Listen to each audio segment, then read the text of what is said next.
Grabe, no? So, gusto nilang makita ang mukha ng isa sa mga nagsasabi kay Carla. Yes, mga mima, at ipapakita nga ba ito?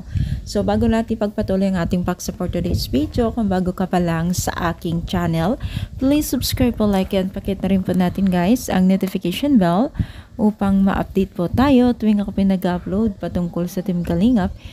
Please support po natin ang buong Team Kalingap, lalong-lalo na po kila Kalingap Rab at Kuya Bal. Alam niyo ba guys na itong si Carla ay tila umiyak, maging na rin po ang kanyang nanay na talagang nalungkot ng nakakarami dahil po sa isa sa mga nabasa po at talagang nasaktan, no, sila sa sinabi. At dahil po sa post po natin yung sinabi nila, nag-comment ay gustong makita o gustong i-post po ng mga netizens ang mukha ng nagkukomento or nagsasabi kay Carla ng hindi maganda, upang naman daw kasi ma-aware sila kung sino siya at ano ba talaga itsura niya, kung siya ba ay perfecto at bakit na lang daw ganun magsalita nang hindi naman niya kilala, o baka naman daw kakilala itong si Carla na lihim lamang po na gumagawa ng account para lang makapagkomento ng hindi maganda sa kanya.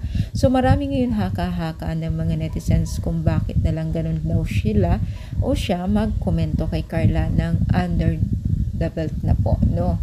So talagang kita natin yung pagiging epektado ng dalawang mag-ina na si Carla at ang kanyang nanay sa mga sinasabi po, dahil under the belt na rin po nga talaga yung mga sinasabi nila at nakakagalit din. So ano yung masasabi?